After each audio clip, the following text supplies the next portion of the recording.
Good afternoon. It's Friday, the 12th of September 2025, just after 1 o'clock, and welcome to UK Column News. I'm your host, Mike Robinson. My co host in the studio today is Patrick Henningsen. Welcome to the programme, Patrick. Great to be with you, Mike. And journalist Mark Anderson joins us by video link from the United States.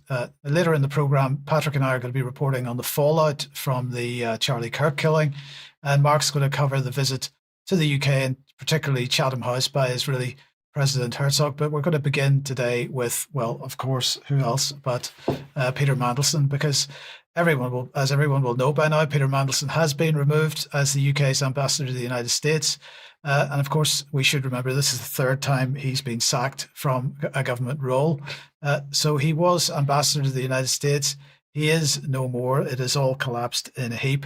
Now, the reason this time, according to the Foreign Office, was that the release by the US House Oversight Committee of a batch of emails revealed what they called additional information that was materially different from what was previously understood about Mandelson's relationship with Jeffrey Epstein. We'll have a look at that claim in a moment, but in the meantime, Keir Starmer, of course, has attempted to distance himself from the whole debacle. But if we remember back to when Mandelson was appointed, the statement from Number 10 was, the fact the Prime Minister has chosen to make a political appointment and sent Lord Mandelson to Washington shows how importantly we see our relationship with the Trump administration. Could that be because they recognise the similar activities, the similar alleged activities, we should say, between Mandelson and Trump? Yes, not the Trump administration, or is it the Epstein administration? Well, good question. The statement at the time went on to say, we're sending someone close to the Prime Minister with unrivaled political and policy experience, particularly on the crucial issue of trade. He's the ideal candidate to represent the trade in children. Or, street trade, probably, but you could be that, Mike. Ideal candidate to represent the UK's economic and security interests in the United States. And of course, if your security interests are guaranteed through blackmail, then perhaps that is. I mean, these are all allegations, of course. We've got no evidence whatsoever. I'm sure none of these dots connect, Mike. None. Now, let's come back to modern day. And well, first of all, here we have this Sky report. They call this an exclusive, saying that security services had raised concerns around the appointment of Mandelson, but Number 10 did not judge them serious enough to block his path to becoming US ambassador. Now, the claim from the Starmer regime is that they were not involved in the security vetting before Mandelson's appointment.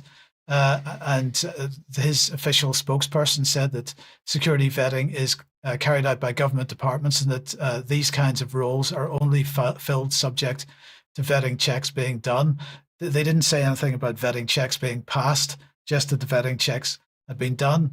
But getting back to the idea that the newly released emails provide any materially different information, let's remember that in 2022, a JP Morgan report, originally written in 2019, became public through court documents for the first time. JP Morgan had written this report because of its relationship with Epstein. Now, sadly, that report doesn't seem to be still available, but it was cited in multiple media reports. For example, The Guardian here, and they quoted saying that this internal report had found that Epstein appeared to maintain a particularly close relationship with both Prince Andrew, and the Duke of York, and at the time, and Lord Peter Mandelson, a senior member of the British government.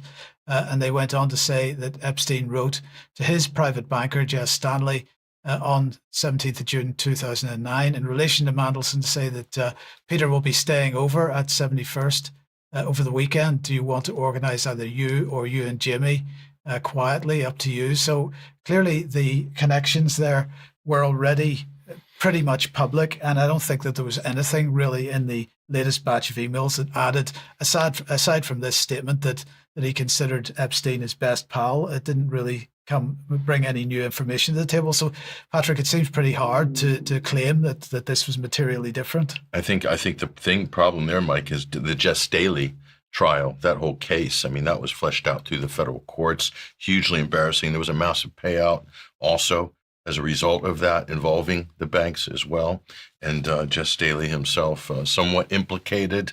But the fact you throw Mandelson in there in the mix with Staley and Epstein and all the things that were going on, reading those emails is quite harrowing in retrospect. I mean, what exactly are they talking about? And the picture that shocked me the most is Epstein going out shopping with Mandelson, you know, picking out belts and cravat ties. I mean, when grown men go shopping like this together, it's not the usual thing you see, is it? I mean, No. So there is, besides having a close relationship, they seem to be more than chummy, let's just say, or say very close mates. I could say. They seem to be, yes. Although Mandelson always, or at least since this all came out, Mandelson for the last couple of years has been complaining that he regrets ever being introduced by Ghislaine Maxwell to Epstein. But anyway, they all say that. Yeah, I know that. But look, yesterday someone asked me why, if Mandelson's connections to Epstein were too hot to handle, is Trump, who seems to be suffering the same kind of allegations, still invited for a state visit when he seems to have questions to answer on his connections to Epstein? Well, let's just remind ourselves who Trump is coming to see, because, oh yes, it's that man on screen there who allowed Jeffrey Epstein to stay at Windsor Castle all those times. Really? Yes. Was that the same man that appointed a DJ to be his social secretary? We're just indeed coming on to that exactly. We've got exactly that article from The Guardian. Jimmy Savile invited guests to royal party on Prince Charles' behalf. Yes, exactly that guy. And of course, we should point out that Mandelson wasn't sacked because Starmer thought he deserved it. And why do we say that? Well, in fact, many believe that Starmer himself has still many questions to answer over the cover-up of Savile.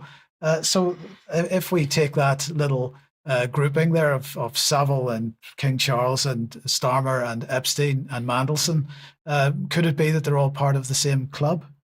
Well, you know, one might ask that question. And the other thing, you said it was third time he's been sacked. Yes. So he has been sacked multiple times. Oh, yes, he's been sacked multiple times. So if you get sacked from your post more than once, do you get rewarded with a lordship, a peerage? Of course, yeah. Is that how it works? That's exactly how it works. I was always confused about the qualification process, but thank you for clearing that up. Yeah, absolutely. Now, of course, Starmer still under pressure over this. But before we get all smug that Starmer could fall, let's just remind ourselves who the new Deputy Prime Minister is right now. Well, maybe the grass isn't greener on the other side in that case. But anyway, Patrick, let's move on to international affairs. And although we mentioned it in passing on Wednesday's program, we didn't go into any detail on the Israeli attack in Qatar. Well, I think this is changing the game slightly here. We'll bring this headline up on screen here. The UN Security Council now kind of in turmoil in the sense members are condemning Israel over their deadly strike on Qatar. So the Israelis have attacked Qatar, trying to assassinate the Hamas political delegation, the ones who are negotiating or in negotiations with intermediaries with Israel over lots of things like ceasefires and the release of the Israeli hostages, also the release of the Palestinian hostages, which they don't talk about because there's 9,000 of those. That's not a popular topic in America. But this is the pattern, Mike. We're seeing this with everything with the United States. And the U.S. would have probably provided or been involved in the loop, on the intelligence loop on this, okay?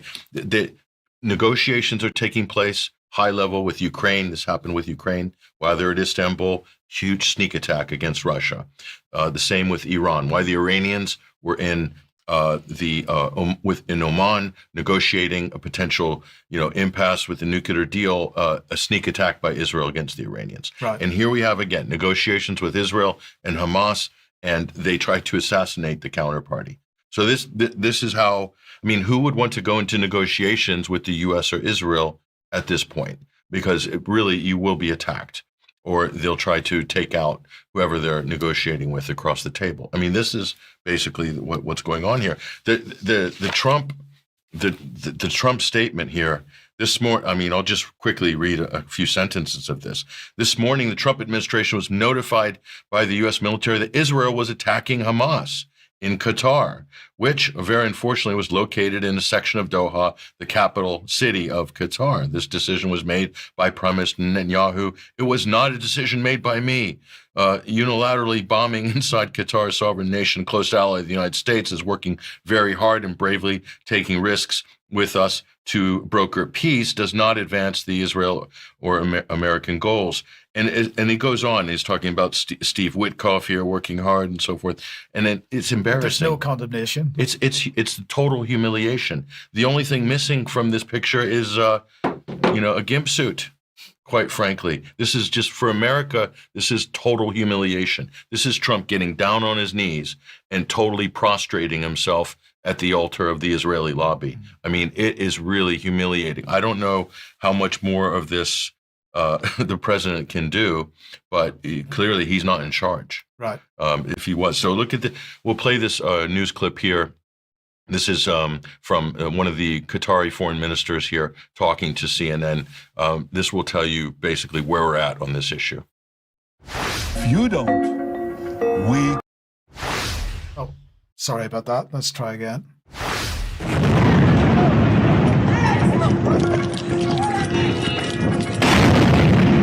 This is state terror.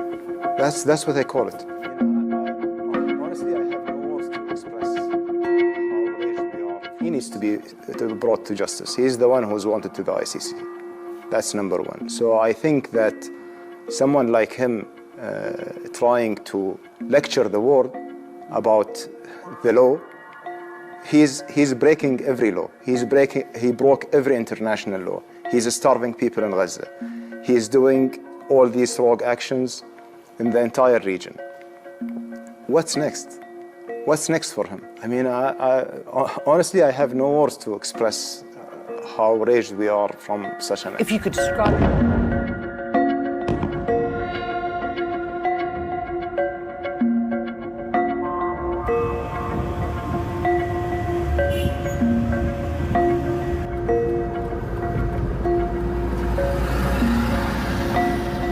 And I say to Qatar and all nations who harbor terrorists, you either expel them or you bring them to justice.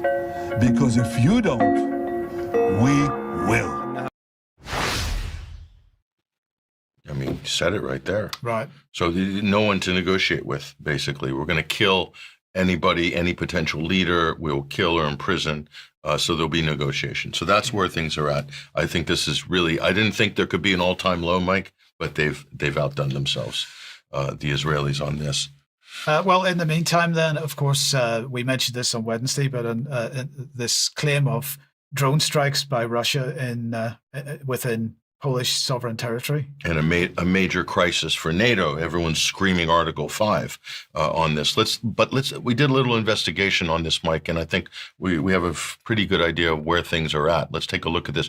Poland, the downed drones. So the accusation is that Russia was flying drones into Polish territory. But what really happened? Let's take a closer look here. I think we're going to get some answers. So Warsaw has asked, this is Poland, has asked for formal consultations with other NATO states under Article 4. That's prior to Article 5. You go into Article 4 consultations here. The drones allegedly arrived from Belarusian airspace rather than Ukrainian airspace. That is a confirmed fact. So that's an interesting detail that you don't read much, or at least it's not made prominent in the Western media here. And Poland has yet to show any evidence via official state agencies to prove that the drones were identified as Russian. So that is still yet to happen. There have been images put out in the media, including the Associated Press image we have in the background, which we showed at the beginning when we showed the initial image. So that's something that has yet to come. But here's where we're at. This is the important part. Russian forces have successfully hit multiple arms production facilities in Western Ukraine.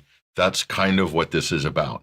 Russia has extended their targeting to the west of Ukraine, and it's causing huge problems at NATO headquarters because they don't know what to do. Before they managed to avoid this, this is all part of the plan for Ukraine here. So let's take a look at where we might be able to get some other answers on this.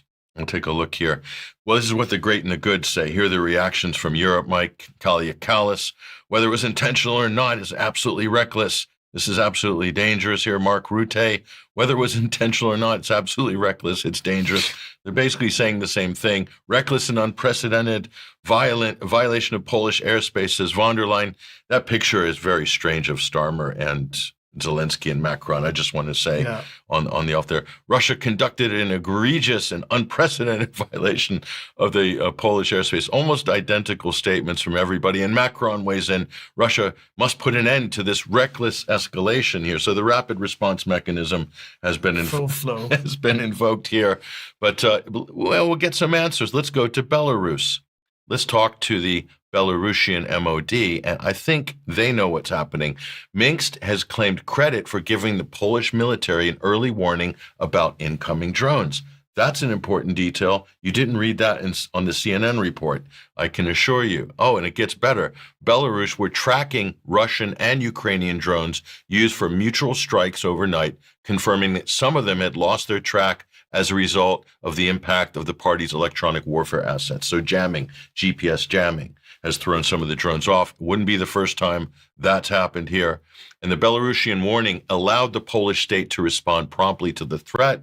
And the general noted here, this was one of the spokespeople from Belarus, adding that the Polish side had also informed Belarusian forces on duty about the approach of unidentified aircraft from the territory of Ukraine. Another important detail which was left out of Western coverage here, and the Belarusian air defenses shot down some of the stray aircraft. That's another new a revelation here from this. And just so people can see, that's the map there. You can see how closely this tri-state, tri-national border area is.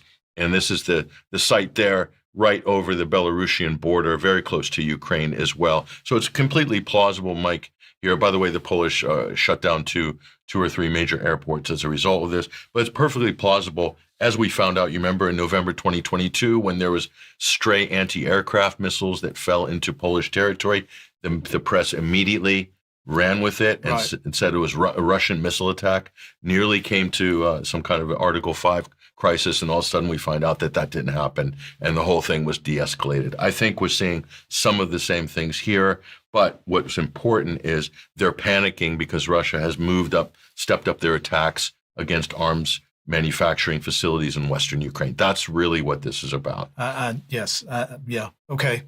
Well, sticking on this topic, we want to let everybody know, because it's fantastic news, that the Starmer regime has done a deal, with the United States for what they describe as closer defense ties. Now, this they're saying, the British government is saying that working people will be more secure as the UK armed forces prepare for the new era of threats, with a major deal with Google Cloud for the latest security technology.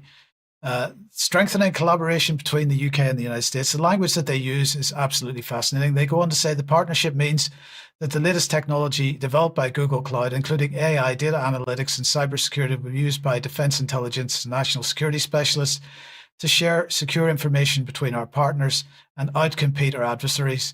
So this is a £400 million contract. It's going to deliver what they claim to be a key recommendation from the Strategic Defence Review for a digital integrated service. It's going to provide resilient and secure networks. And John Healy said that today's investment shows how defence is an engine for growth, supporting highly skilled UK jobs and vibrant British tech startup ecosystem. So this, once again, is being justified that jobs are going to be created as a result of the war narrative. But unfortunately, people got an early sight of this. But let's head over to the United States, because I want to very briefly get your thoughts on this, Patrick. And that was the news that Donald Trump has issued yet another executive order. This was, and he began by saying this, in his executive order on August the 7th, 1789, 236 years ago, President George Washington signed into law a bill establishing the United States Department of War to oversee the operation and maintenance of military and naval affairs. He went on to say the name Department of War, more than the current Department of Defense, ensures peace through strength, as it demonstrates our ability and willingness to fight and win wars on behalf of our nation at a moment's notice, not just to defend. And he went on in the executive order to say, I've therefore determined that this department should once again be known as the Department of War, and the Secretary should be known as the Secretary of War. I don't know what your thoughts are. I mean, I don't know what your thoughts are on that. it's very clear that they have moved from a purely defensive footing onto an aggressive offensive footing. But not just rhetorically offensive. I Right. mean, that's taking us back 150 years. So this is classic revanchianism, basically. We need to get back to the glory years. We need to go to the golden age. This is classic, is a reactionary, political reactionary, and fascist language. These are fascist proclivities. It just blows my mind. Like the thing they accused Trump of all those years with Trump derangement syndrome, that he was a fascist. Before he was actually doing fascism, he's now actually doing fascism, and the left is just paralytic. They're not responding, or not responding in any coherent way. I think they've just shot all of their rounds on fake scandals during the Russiagate period, and now you have a real problem. Right. I think, why would you name it the Department of War if you weren't planning for war? Simple question. Very good question. But anyway, coming back to the UK then for a second, and the Starmer regime has officially stood up the Cyber and Special Operations Command to be led by this man, Sir Jim Hockenhull. He gave a keynote speech to the Defence and Security Equipment International 2025 conference a couple of days ago. And he said that last week, on behalf of the Secretary of State for Defence and the Chief of the Defence Staff, we officially stood up the Cyber and Specialist Operations Command. And today I want to set out the implications of what that change brings. So what are the implications? Well, this is yet another regime agency to deal with disinformation. He made that point very clearly, which he claims is used as a weapon, eroding cohesion at home and sowing doubt abroad. But that's not the only thing. The mission of this new agency is to generate and operate specialist capabilities ready to fight across all domains, they say, to make the United Kingdom secure at home and strong abroad. So this is the integrated operating concept that we've been talking about so much over the last few years since the previous defence review. So this is it in action. Home is as much a theatre for operations for these people as abroad is, and therefore the British people are viewed by this government as much of an enemy as the Taliban is. And this is really an unprecedented situation. A war on free speech, a war on opinions, a war on points of view, anything that could be labeled as, quote, Russian disinformation or the viewpoint of the enemy. You know, what happened to remember those great green jobs all those years? Those have been replaced with great defense jobs. Yes. Or great war jobs jobs if you're in America. Well, if you're in Britain as well, although we haven't overtly said it yet. But Mark, let me welcome you to the programme, and back staying in the UK for a second. And well, we had a visitor this week, the President of Israel. Indeed. Good day, gentlemen. Yeah, I was putting my other news together, and I got on Chatham House's mailing list recently to make sure I don't miss anything. And of course, Israeli President Isaac Herzog spoke to the Royal Institute of International Affairs, aka Chatham House, September 10th. And it was interesting, as I started watching the video, he was interviewed by the Chatham House director, Bronwyn Maddox. And, you know, you normally think of these globalist organizations, and we're rightly suspicious of many of their machinations. You normally think of them as more or less pro-Israel. But as we've seen in other avenues at other think tanks, now Chatham House has taken a little bit more of a questioning approach to the Israeli machine. And this video we're about to show shows that there's considerable skepticism of the Israeli point of view on Gaza and related matters. So let's go ahead and watch this. It's quite revealing. Israel struck Qatar, hoping to kill the Hamas leaders. But they're there with US knowledge and endorsement and are the negotiators for a potential ceasefire. So should we conclude that Israel does not want such a ceasefire? What Israel wants most is to bring back the hostages. And the key to changing the entire vista of the region and the future of the region and getting out of this horrific situation which we've endured for the last 2 years is getting the hostages back home. Today, 2 hostages, these are Gali and Ziv Berman, 2 brothers, 28-year-old. They're from Kibbutz Kfar Aza. This is a picture of them touring Britain. They are wonderful, wonderful brothers. who have been abducted and kidnapped, and their fate is unclear since October 7th. So many, Where are the hostages? many countries, President Herzog, have called for the release of the hostages, can for just- Hamas to return them. But the hostage families seem dismayed by this attack on Qatar, saying that Israel is destroying the negotiations that might have brought a ceasefire. So let's speak about the negotiations to bring back the hostages. Israel has accepted every proposal, and almost for the last year or so, every proposal that was laid down by the mediators. Israel has accepted the whole notion that was led by the United States, including with other parties, meaning the Qataris and the Egyptians. And then we were faced time and time again with either a refusal or endless procrastination by Hamas.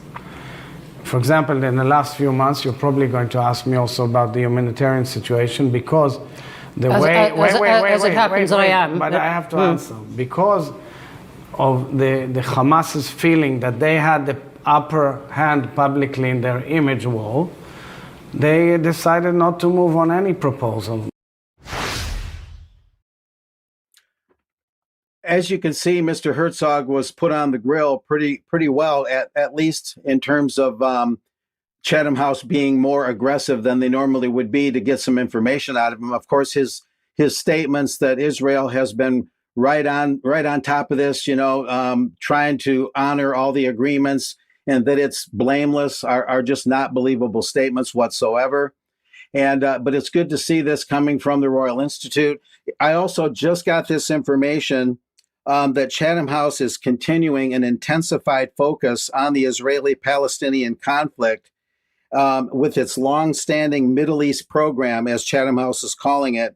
And it talks about they've hosted Mr. Herzog, and they've hosted Yossi Beilin, Hussam Zamlat, and other relevant Israeli officials, and mainly Israeli officials anyway. And these engagements, they say, at Chatham House reflect our core purpose to support informed debate.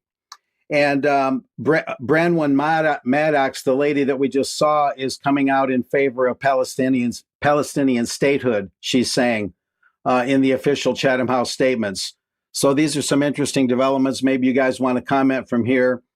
But this just happened, and it was very important to get this out there.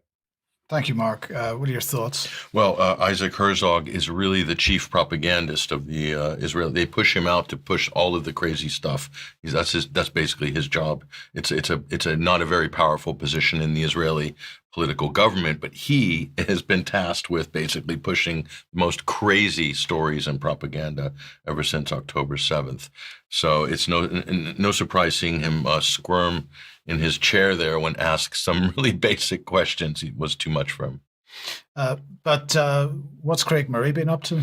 Well, he was protesting the arrival of Isaac Herzog and the fact that he was meeting, I think, probably with the British Prime Minister, Keir Starmer. We got some video of this, actually. Take a look.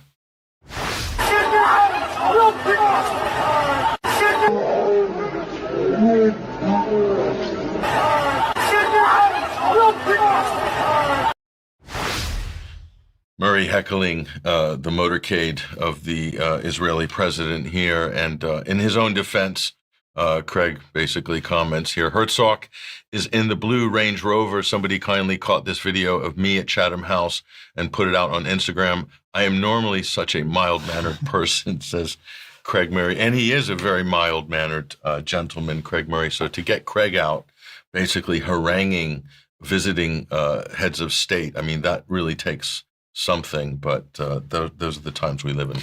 Indeed. Okay, let's move on. If you like what the UK Column does, you'd like to support us, we do need your ongoing support. And thank you very much to everybody that is contributing in some way. If you would like to help us, there is a link on the front page of the website, which will take you to a page that gives you all the various options for how you can help. If you can't help us financially, please do share our material, because, of course, your help to get around the censorship regime is vital as well. We need to say a massive thank you to everybody who's bought tickets for York, because, of course, that is now sold out. So no more tickets, physical tickets available. Although there might be one comes on, so we'll let you know about that. There might be one new ticket available very, very soon. But if you aren't able to get there physically, then please do consider joining us on the live stream. Those tickets are available now, and it's going to be a fantastic day. You're not going to miss anything if you join us on the live stream. So if you possibly can, please do. Okay, let's move on then to the situation in the United States over the last couple of days with Charlie Kirk, because, well, obviously his body has now been brought home, and, well, apparently with full state honours to some degree, Patrick, because, well, who's that at the front of the coffin there? Looks like the Vice President, J.D. Vance. It is indeed. So he was very keen to be seen at the front of the coffin, putting it on, helping to load it onto the plane, but what I'm particularly concerned about really is the rhetoric that's coming out around this. But before we get onto that, let's just look at some of the BBC coverage of this. So the shooting, there had been 2 previous suspects who were considered persons of interest by the FBI, but have been released again. There's now this new video has appeared and new photographs have appeared.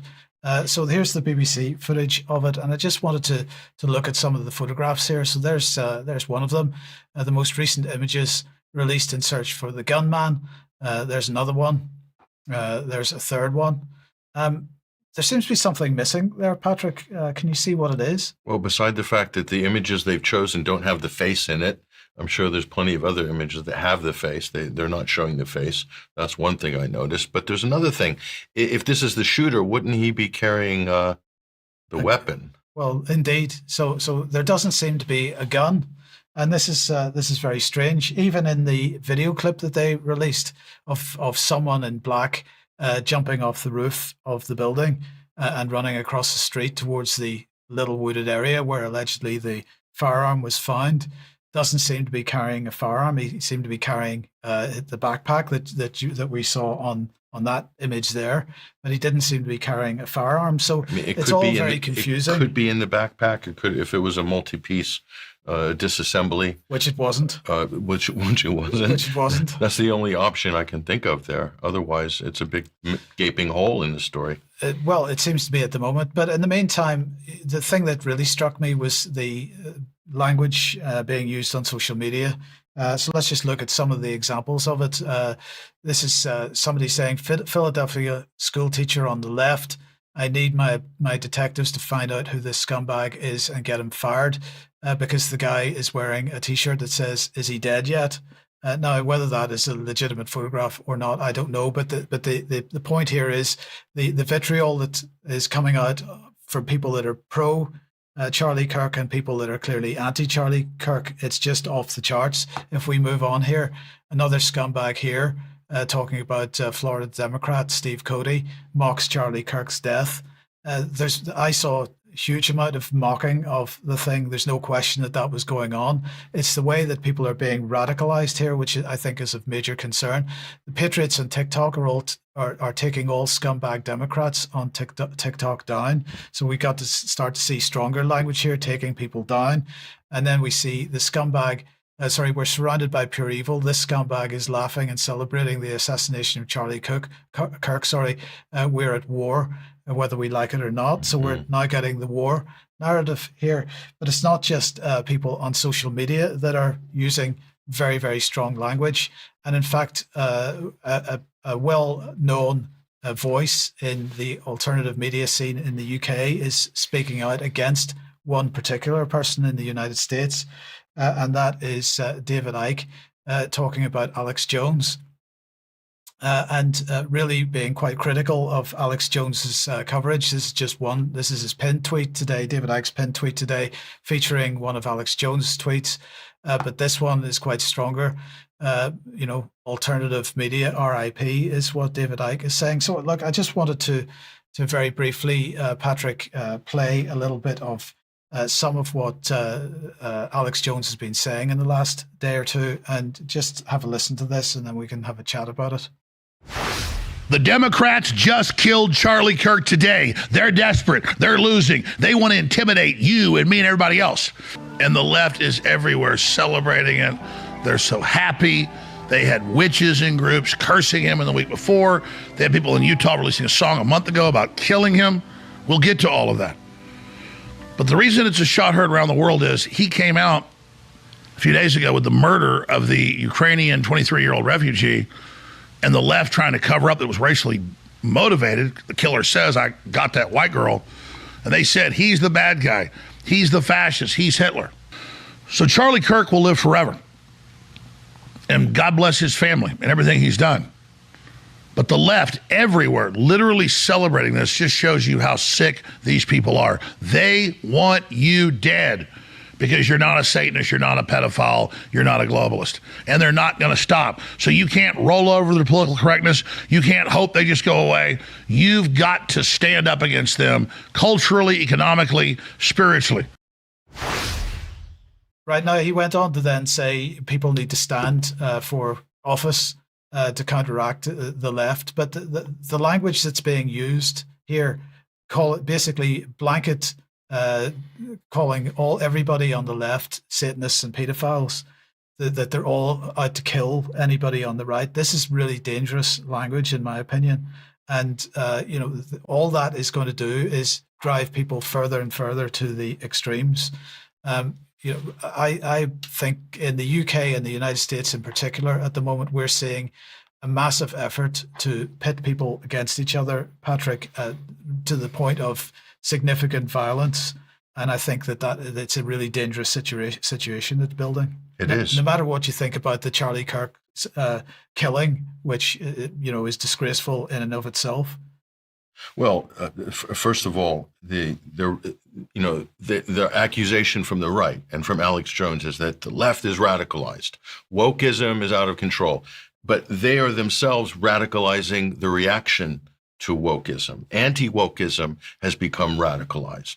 And Alex is dog whistling to go out and fight, and then he's saying, but do it peacefully, right? Kind of thing. But he is obviously dog whistling there.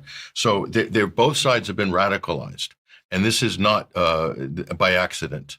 And the right is basically claiming to be the victim.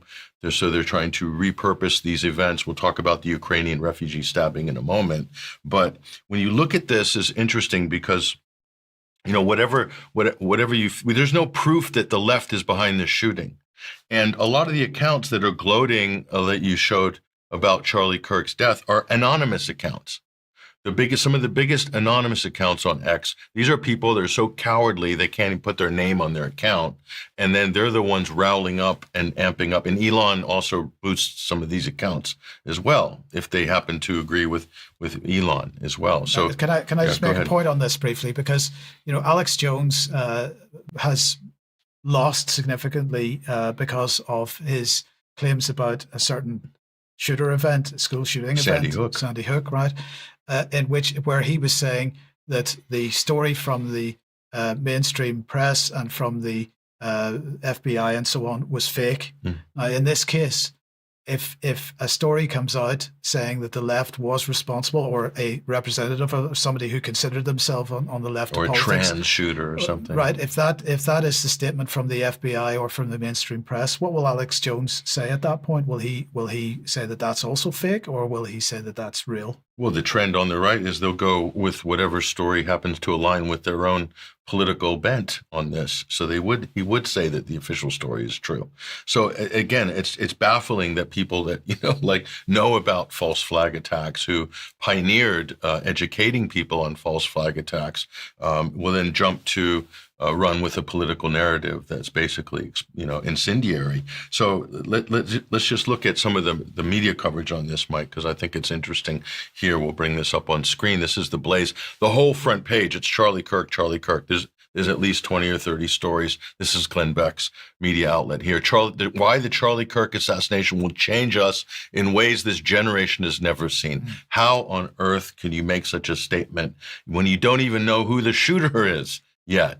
Okay, and on it goes. And this is a little more radical here. We'll look at this from the California Globe. It's a conservative website, or at least the writer is by the looks of it. Charlie Kirk, will blow this headline up here. Look at what this says. A little bit bigger there. Charlie Kirk has fallen, a martyr for American patriotism. Well, we don't know why he's fallen. We don't know who shot him. Those are important details, right? You'd want to know who the murderer is, what the motivation is. Then you can work out whether he, fell for American values or not. So, I mean, these are just typical reactions here. But the main point, Mike, here is that what is going to be the state reaction to this? When you're weaponizing all of these left, right, and political polarizing angles on this, which everybody is doing, okay, the state and the security state have moved in very aggressively on this. So this is Aaron Cohen, who is on Fox all the time, a security expert who I think is an Israeli as well. And this is his reaction. Of course, he's on full rotation on Fox, pushing basically this. Watch. Cameras. Part of your whole gig, Aaron Cohen, is to profile him, to make sure that you know what's going on here. Could this guy be profiled? What's the next step for investigators looking at this? Well, so there's very good technical tools that have fallen into local law enforcement's lap. There's flock systems for cameras which allow license plates to be read. I'm sure that the Provo Police Department, who I recently spoke to about Gideon not long ago, Trace, we kicked him out an alert. I guaranteed them, and I actually made contact with them quietly to let them know that we were going to be ramping up the system for any additional attacks or copycat attacks out there, and shot that out to 20 more agencies who are on the pilot. So there's a flock system which allows those cameras are essentially placed around counties and around cities. They can read license plates. They don't monitor people's name and personal information like all the conspiracy. They literally will get you a license plate. So if this individual jumped into a car, which he likely did, that'll get dropped into the investigation once they get a make on that, if possible. They can then start pinging cell phone towers to try and track down cell phones. That'll get thrown into the mix as they start closing in on the investigation. But really, I think the biggest concern now is hunting down this shooter. Could it be a collapsed AR? It could have other pistols and weapons. It could have been, who knows? Getting this guy in handcuffs and arrested. Everything else will fall into place afterwards. But there's an active threat out there, and he needs to be cuffed.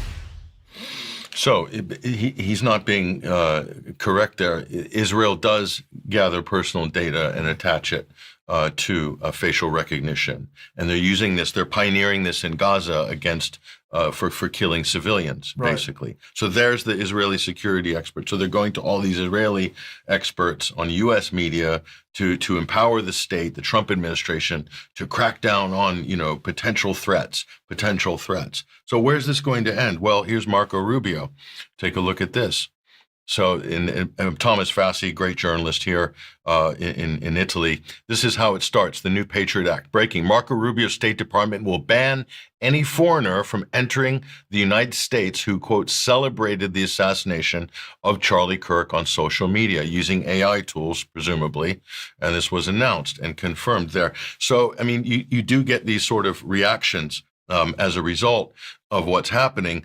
And I don't know where exactly this is going to head in the long run, but let's take a look at what rallies are looking like and will continue to look like. Look at the security perimeters around political events now in the United States. And again, we see a lot of this as well. But inside, you basically, this is hardening the echo chamber politically. And this is what's happening. The polarization in America is increasing. Trump rallies are sort of resembling sort of cult kind of evangelical revivals. And people are becoming more and more balkanized in their political corners here. And, I look at a film like V for Vendetta in 2005, and just coincidentally, they merged the cross of St. George there with, I think, a Norse symbol as well. And this was the party of the Lord Chancellor there in V for Vendetta. But, you look at those science fiction depictions of the future, and I have to ask legitimately, we're not far off, actually, if you look at some of the symbolism that's going on around this. And this was in V for Vendetta, that was a race-based party. I think it was Norse Fire was the name of the party. And of course, famously played by, I think it was John Hurt, I believe, the actor. I can't remember. I think it was who was in 1980, Orwell's 1984. Yes, right. Yeah. So, but here's the other question. This was clearly a professional hit. I cannot look at this event with Charlie Kirk, Mike, and say this is not a professional hit. From a distance, sneaks onto a roof, long-range rifle, perfect shot, hitting the artery on the side of the neck. I mean, and that same Israeli security expert we had on, Aaron Cohen, he was in the segment before that, we didn't have time to show it, saying he got lucky. The shooter got lucky. Nothing to see here. He was just probably a radical leftist or what. I don't know what the explanation on Fox was, but that's basically his shtick. But this was a professional hit. They don't have the shooter. He didn't post the manifesto on 4chan. So if it was a professional hit, who hires professional hitmen? State actors? Governments? Which government and state actor has logged in the most amount of political assassinations in the last few years? It has to be Israel. So here's James Lee, who is a major influencer on social media, and he reminds us of this pattern, this change in Charlie Kirk's rhetoric just over the last 2 months, and what that might mean in terms of, could Charlie Kirk have fallen foul with powers well above even his pay grade? Listen to this. But because... Sorry, that's the wrong one. Let me see. Yeah, we got the Lee, I think it was the James Lee video. Sorry, I do apologize. I'll be with you in a second. Maybe that. It wasn't that one. Nope.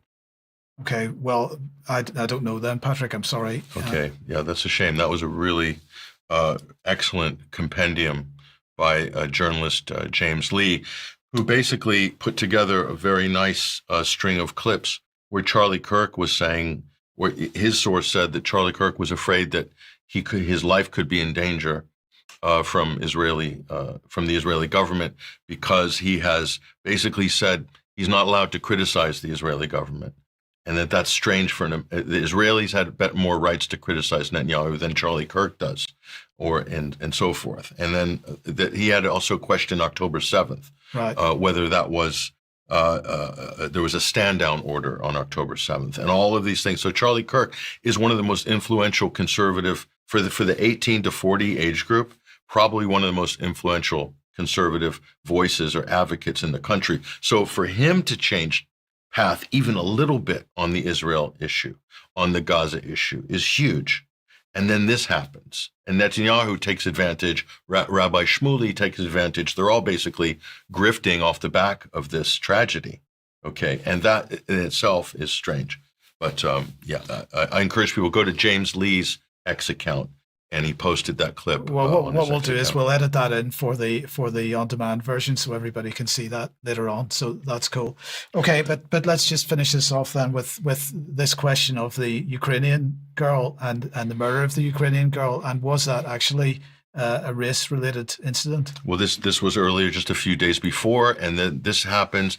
Fatal stabbing of a Ukrainian refugee, blonde, good-looking, white, as she's been portrayed by the right-wing media, and she was killed by this black man in North Carolina on a train.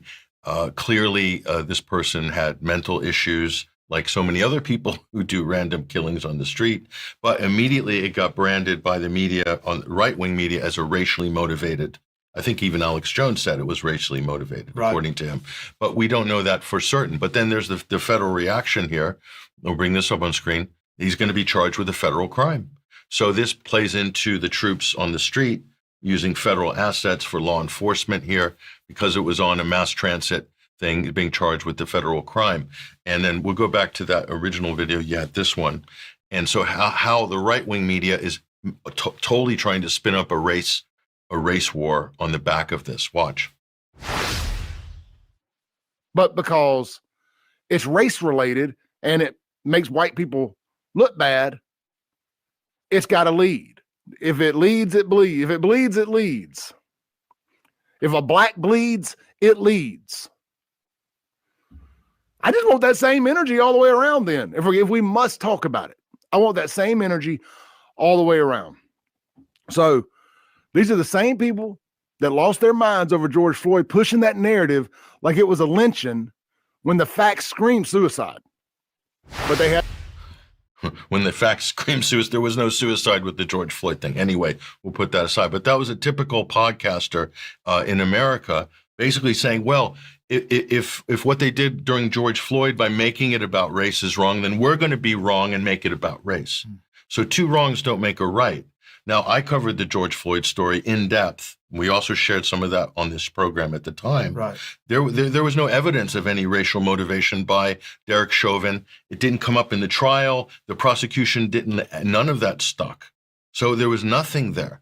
And likewise here, what we have is a clearly a mentally ill, psychotic person who has randomly killed this Ukrainian refugee.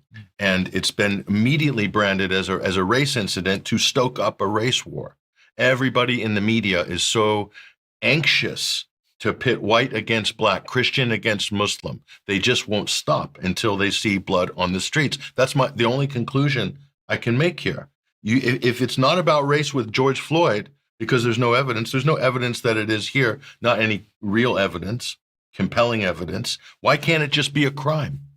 Why can't it just be a murder? Why do we have to attach race to it or religion? Because we're being played. Yeah, and that's the problem. And that's the thing people really need to step back and take a deep breath about. And the other thing is with Charlie Kirk, last thing I'll say, Mike, it's important. You know, even though I disagree with Charlie Kirk, especially on the issue of Gaza and some of the crazy things Charlie Kirk has said over the years, it's not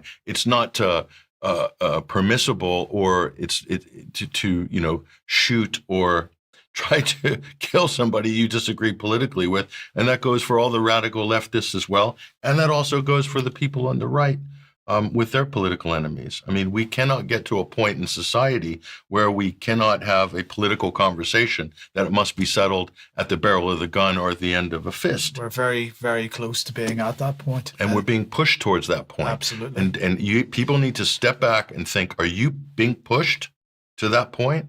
And if so, do you know who's pushing you? It's an important question. You got to stop, pause, and think about that. Mark, let's come back onto the issue then of American troops potentially being deployed domestically. And what's your thoughts on this and whether that actually has any support within the American population? Well, the background to this is very important. In the immediate wake of the Civil War, it really wasn't a civil war in the strict sense, but what they called the war between the states. The North, of course, were the victors. And during Reconstruction, federal troops were used in ways that were more along the lines of policing functions, and there were considerable abuses. So in 1878, the Posse Comitatus Act was drafted to at least limit the use of the Army in domestic law enforcement. And now the Chicago Council on Global Affairs, which I watch pretty closely along with Chatham House, CFR, they're birds of a feather. They came out with a September 4 survey here that we can show that on the screen. Americans oppose, overall, they're saying, domestic use of U.S. troops. And we can go on from there and show the subsequent slides. They're very brief. These are some recent headlines I showed last week when I touched on this issue. Axios reported that there was a federal ruling that could restrict Trump on potential San Francisco troop deployment.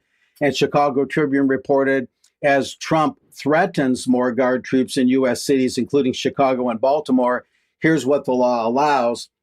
And this next one gives a very brief summation of what this is about. Recent weeks, this is from the Chicago Council survey, recent weeks have seen an escalation in the use of troops for domestic operations to a degree not seen in recent memory.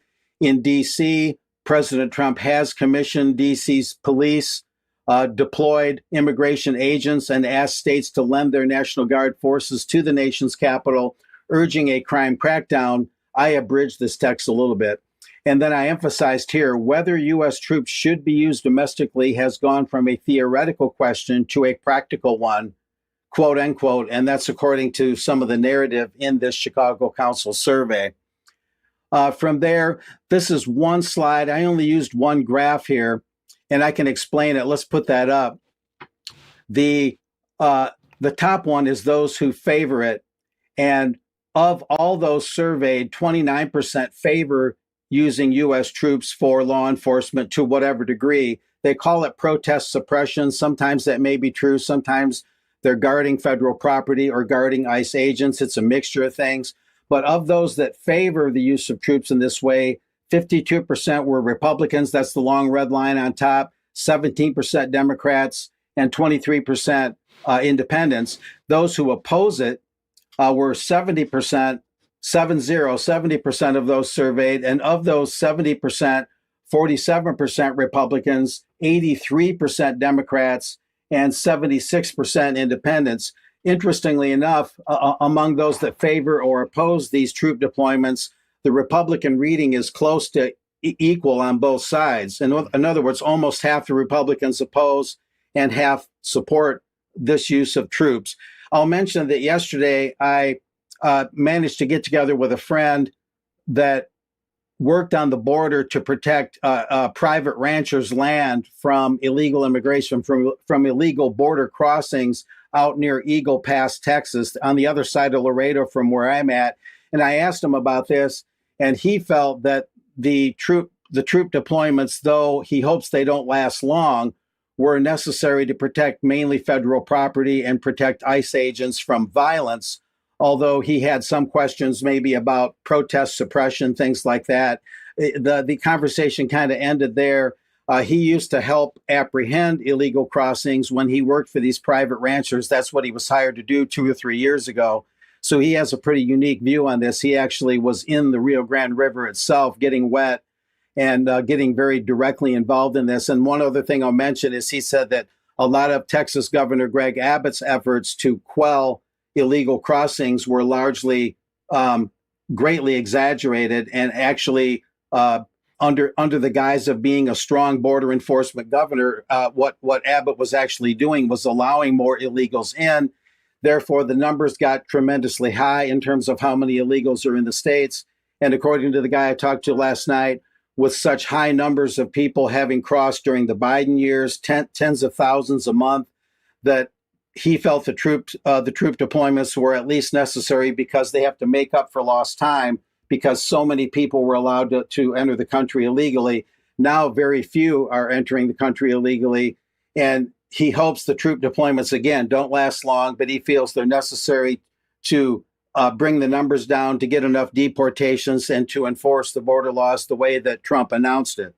So that was his more or less pro-Trump view on it. On the other hand, when does it end? Because in principle, using the troops for domestic law enforcement can become a very slippery slope very quickly.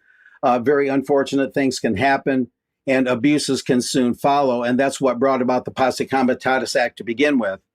So there's some things that remain to be seen. The troop deployments have been largely just LA and DC so far. Apparently Baltimore and Chicago have not happened yet. So there are some things that remain to be seen in terms of the scope of this thing. But these are some of the points that I gather. These are some of the key observations at this point. Yeah, sorry, Mark. Thank you for that. Now, back in the UK, then, well, for a lot of years now, I've been following the accusations against people ending up in prison in this country, falsely accused of various things. A lot of years ago, it must have been about 2012 or 2013, I was visiting somebody in Strangeways prison in Manchester. And one of the points that he made to me during that visit was that there were a ton of people in that prison, one of the worst prisons in the country, who were there on indeterminate sentences with no release date. But the only thing that they needed to do in order to get a release date was to admit their guilt, but they would not do that.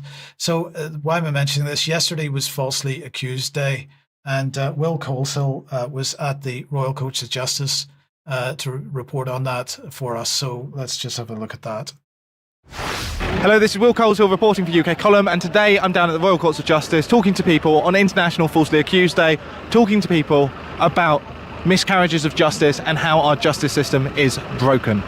This is the Falsely Accused Day outside the Royal Courts of Justice, and it's to bring together lots of organisations who either claim to have been falsely accused and who represent different parts of that community, I suppose. Hello, gents. May I ask what brings you down here today?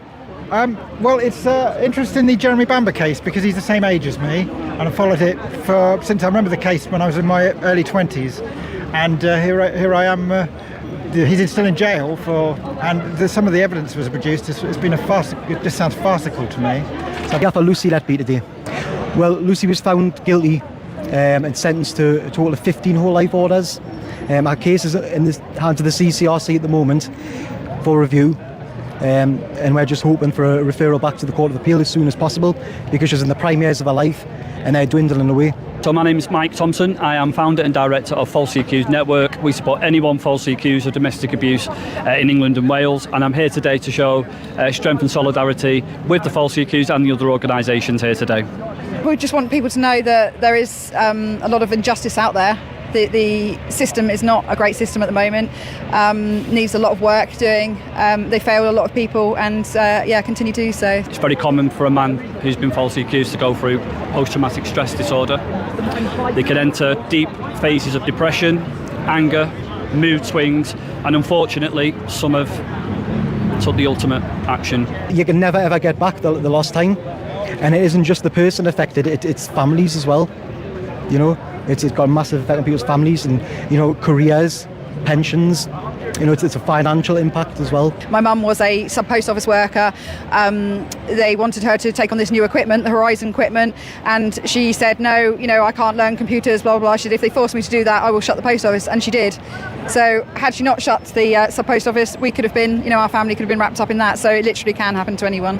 Have you seen what's been happening to the MP who exposed it, Andrew Bridgen? Yes, yeah. They will belittle him, as they do to, you know, a lot of these people that expose it.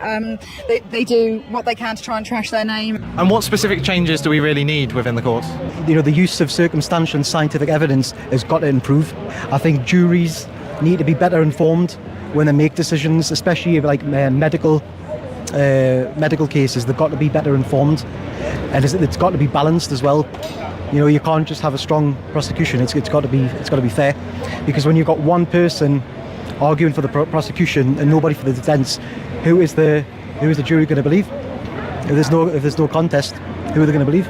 To believe the victim policy introduced by Keir Starmer when he was Crown Prosecution Service has inverted the principle of innocent in law, and everybody here has had experience of that, and they're here to stridently fight it and to point out to Starmer and his people where they're going wrong. They know where they're going wrong, and we have to do something visible now and again like this. What's particularly broken is the presumption of innocence.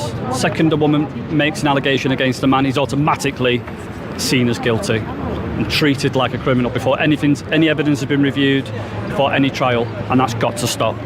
When there is a miscarriage of justice, that there should be a lot easier and quicker to get it in front of the back in court, or whatever needs to be done. What about jury unanimity? Jury unanimity is a real problem when you have the majority verdicts, as for example in Lucy Letby original trial and in Andy Malkinson, released exonerated a couple of years ago. Those were majority verdicts. There were two people in both of those juries about that number who didn't agree that the person was guilty. And imagine how they felt when they went home. It's an aberrance of justice. The jury I was on was a majority verdict, a unanimous verdict, and I think that's a good thing. I mean, after all, the law says it has to be beyond reasonable doubt. Well, if the two people disagree, there's some doubt there, that's for sure. I think 10-2 is still not enough. You know, when you're talking about whole life sentences, mistakes do happen. It's been proven. You look at Andrew Malkinson, Peter Sullivan this year, Stefano Kishko from years back. You've got to be surer than sure. What do you think about what's going on with all of these district judges who aren't volunteers like magistrates and are just state employees and can lock people up for 6 months? These judges have a tendency to be trained in certain new culture crimes, new allegations of that, and will follow that rather than and the pressure on those people to follow conviction targets is just like it is on the police. Until they start doing it with the principle of British law as we're all used to it, we're screwed because they are woke indentured, for want of a better term. I think the whole thing's a mess. I think the whole thing's a complete mess, and it all needs overhauled. It's absolutely shocking, the state of it now. And it's only going to get worse. So do you think we've got a two-tier justice system then? Yeah, I'd say it's a multi-tiered justice system because I know what the two-tier can apply to in certain intersectionalities, so with race and immigration, that sort of thing. But then there's sexism going on, misandry, misogyny, everything, all these different competing identity groups. All that needs to be chucked in the bin and get back to the presumption of innocence in law for everybody in that country. Well, that sounds good to me. Where can people find out more? If they go to empoweringtheinnocent.com on a Google search, they'll find all of the Empowering the Innocent things under there. Yeah. So it's been an interesting day today down here at the High Court. You've had a lot of people talking about the failures of the justice system. I've experienced it. I'm sure a lot of people have experienced it in recent years, whether it's from the postmasters to all of the men falsely accused of domestic violence to people put in prison for murders that they may not have committed. This is Will Coleshill reporting for UK Column. Thank you.